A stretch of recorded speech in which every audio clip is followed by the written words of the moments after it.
À tous les frères et sœurs qui nous écoutent ce matin, que la grâce et la paix vous soient données de la part de Dieu le Père et de notre Seigneur Jésus-Christ, qui s'est donné lui-même pour nos péchés, afin de nous arracher du présent siècle mauvais, selon la volonté de notre Dieu et Père, à qui soit la gloire au siècle des siècles. Amen. Glorifions le Seigneur. Gloire à Dieu au plus haut des cieux et paix sur la terre aux hommes qu'il aime. Nous te louons, nous te bénissons, nous t'adorons, nous te glorifions, nous te rendons grâce pour ton immense gloire, Seigneur Dieu, Roi du ciel, Dieu le Père Tout-Puissant, Seigneur, Fils unique Jésus-Christ, Seigneur Dieu, Agneau de Dieu, le Fils du Père. Toi qui enlèves le péché du monde, prends pitié de nous. Toi qui enlèves le péché du monde, reçois notre prière. Toi qui es assis à la droite du Père, prends pitié de nous, car toi seul es saint. Toi seul es Seigneur. Toi seul es le Très-Haut, Jésus-Christ, avec le Saint-Esprit, dans la gloire de Dieu le Père. Amen.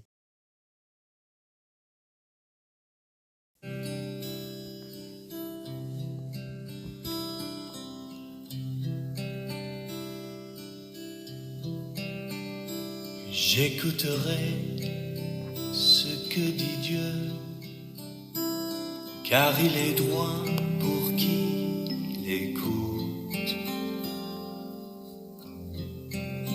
Sa paix divine est sur tous ceux qui vont à lui quand vient le doute.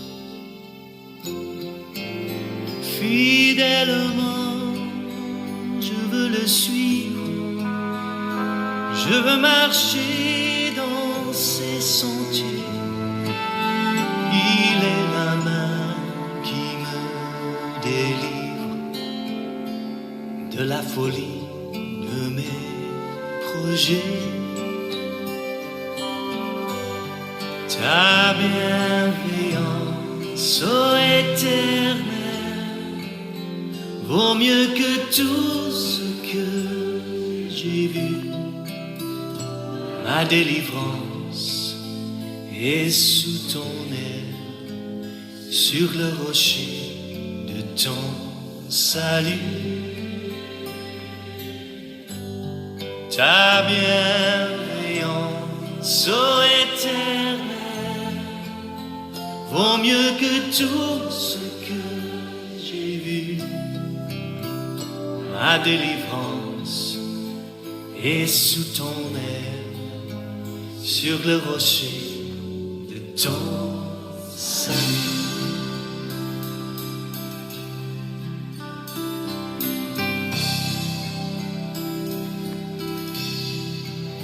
Sa gloire est proche, son règne vient, et le pays est apaisé.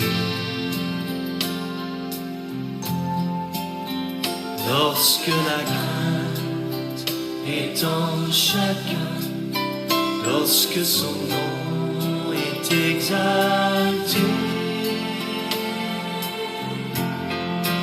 marchons en paix, suivant son pas, en justice et en vérité, recevons tout ce qu'il voudra, ce que sa main veut nous donner.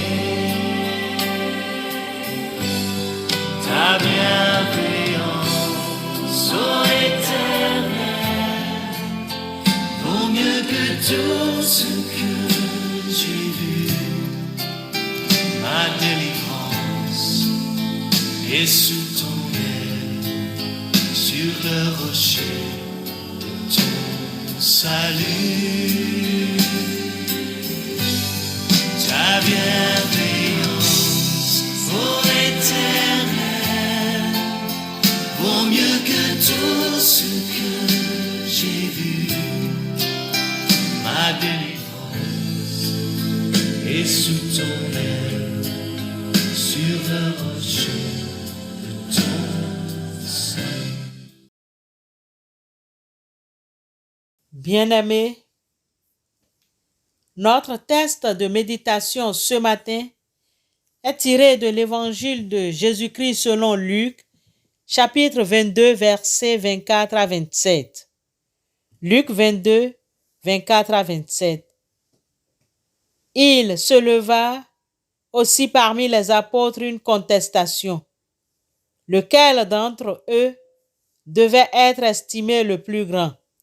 Jésus leur dit, les rois des nations les maîtrisent et ceux qui les dominent sont appelés bienfaiteurs. Qu'il n'en soit pas de même pour vous, mais que le plus grand parmi vous soit comme le plus petit, et celui qui gouverne comme celui qui sert. Car quel est le plus grand, celui qui est à table ou celui qui sert? N'est-ce pas celui qui est à table? Et moi cependant, je suis au milieu de vous comme celui qui sert. Amen. Sœurs et frères dans la foi, celui qui conduit soit celui qui sert. Luc 22, 26. L'évangile de ce jour fait ressortir une vive discussion entre les disciples du Seigneur qui se préoccupaient pour savoir lequel d'entre eux devait être considéré comme le plus important. Jésus leur dit, si dans ce monde, il y en a qui dominent et exercent l'autorité sur les autres, il n'en sera pas ainsi parmi les siens. Au contraire, le plus important parmi vous doit être comme le plus jeune, et celui qui commande doit être comme celui qui sert. Car, qui est le plus important? Celui qui est à table ou celui qui sert? Celui qui est à table, n'est-ce pas? Eh bien, moi, je suis parmi vous comme celui qui sert. En d'autres termes, bien-aimés dans la foi, si l'un d'entre les disciples devait accomplir une tâche de conducteur, ce devrait être dans l'esprit de son maître comme un serviteur. Eh bien, moi, je suis parmi vous comme celui qui sert, a conclu Jésus comme le bon pasteur, le conducteur, le bon berger par excellence. À partir de ce modèle de conducteur que Jésus nous présente, c'est-à-dire celui qui conduit soit le serviteur, nous aimerions vous présenter les autres modèles dans les épîtres chez Pierre et Paul, puis dans l'Ancien Testament, pour en tirer quelques leçons. En effet, Jérémie le prophète fut un pasteur qui malheureusement était contesté et persécuté dans cette épreuve. Il se confia à l'Éternel et lui dit dans son chapitre 17 au verset 16 et 17, il dit ce qui suit. « Et moi, pour t'obéir, je n'ai pas refusé d'être pasteur. Je n'ai pas non plus désiré le jour du malheur, tu le sais. Ce qui est sorti de mes lèvres a été découvert devant toi. Ne sois pas pour moi un sujet de froid, toi, mon refuge, au jour du malheur. » Sans pour autant épiloguer sur les circonstances de cette déclaration de Jérémie, nous retenons à la lettre les expressions de Jérémie comme bon pasteur. Il s'agit d'obéir.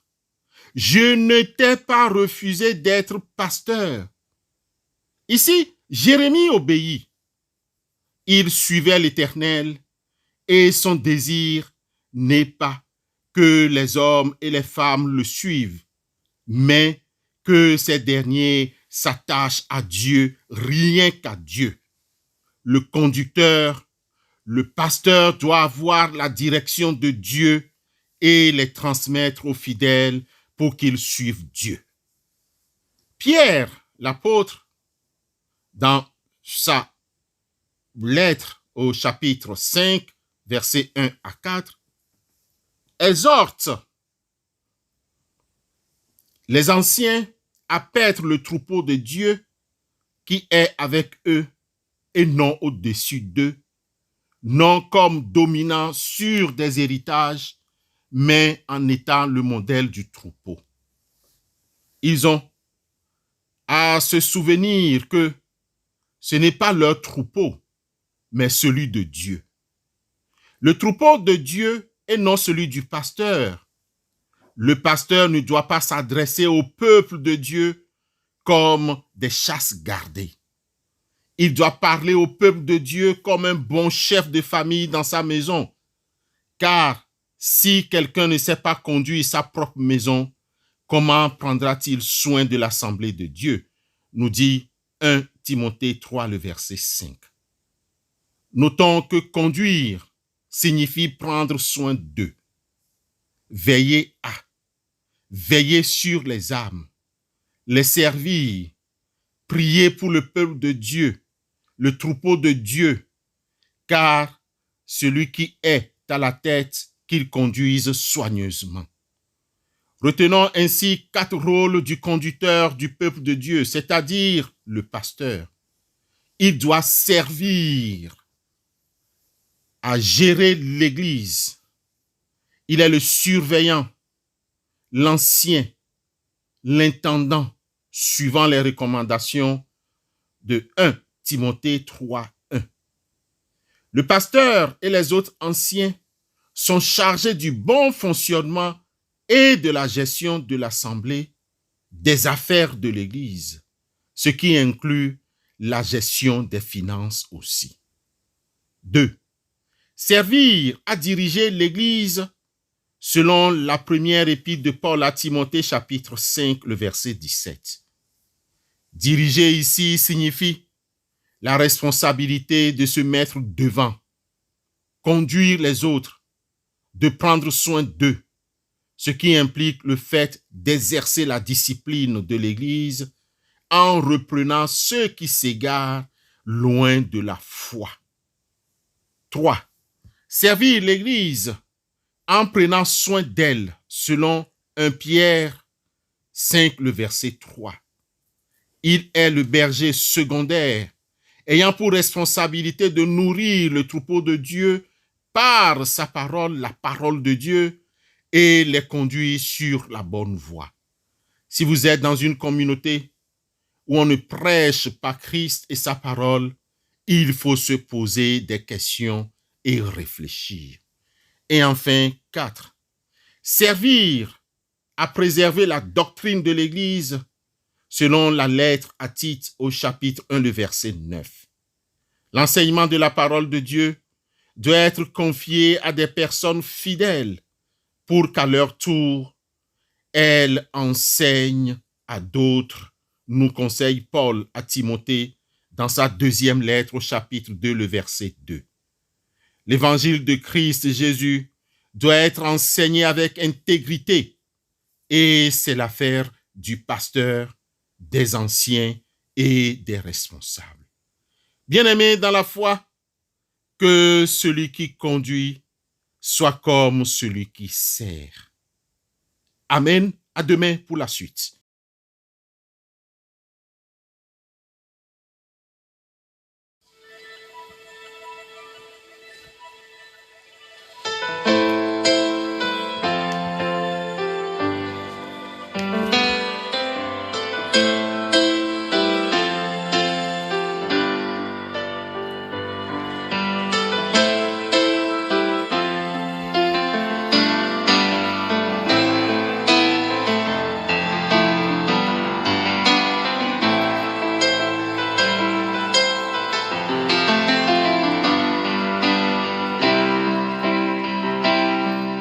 Tous les anges louent sa sainteté.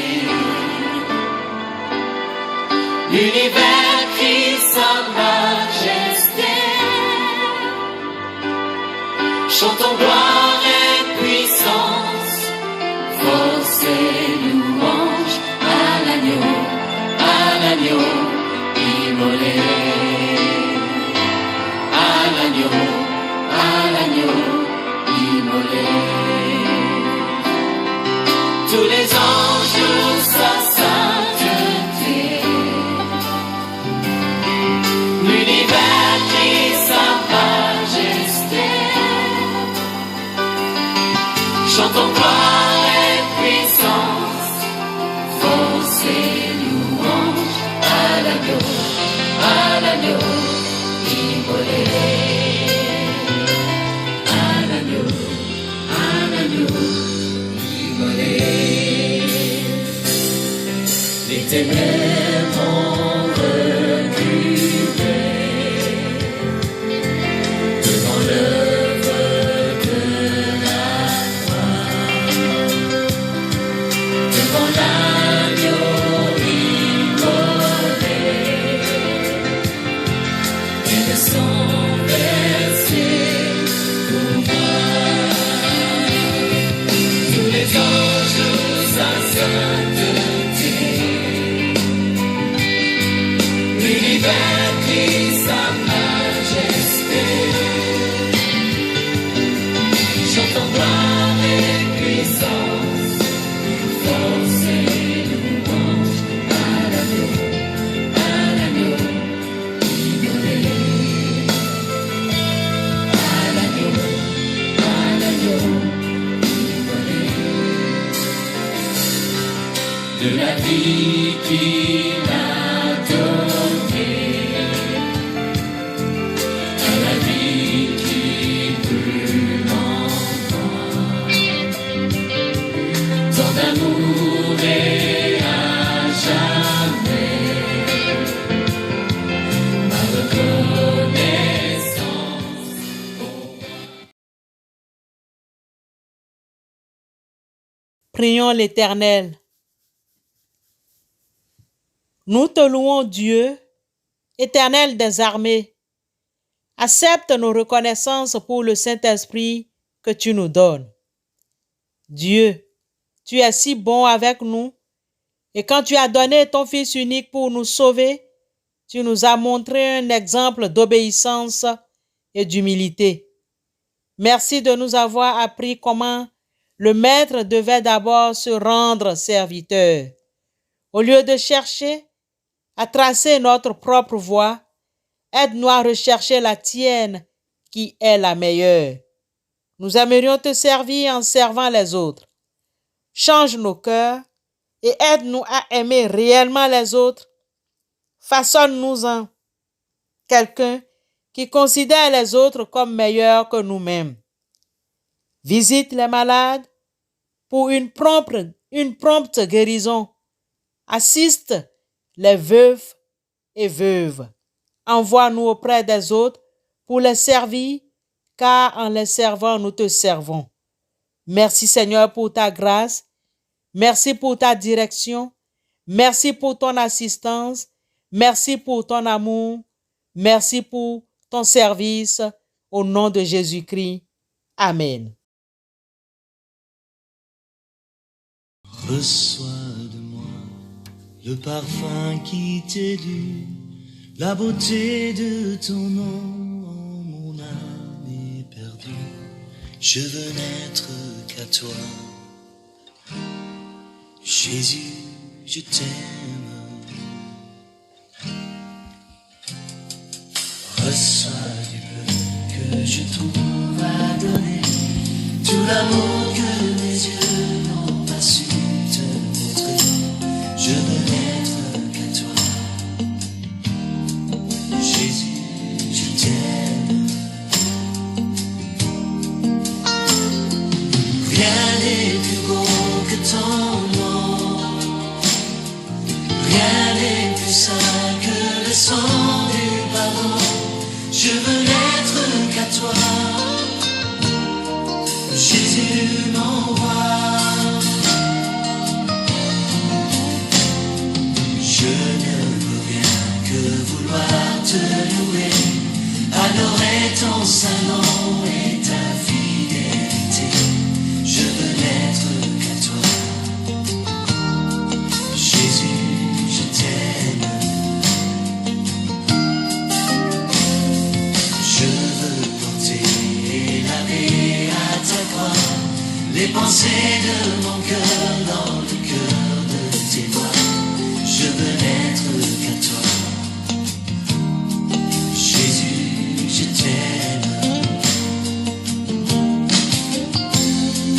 Rien n'est plus beau que ton nom. Rien n'est plus saint que le sang du pardon. Je veux n'être qu'à toi.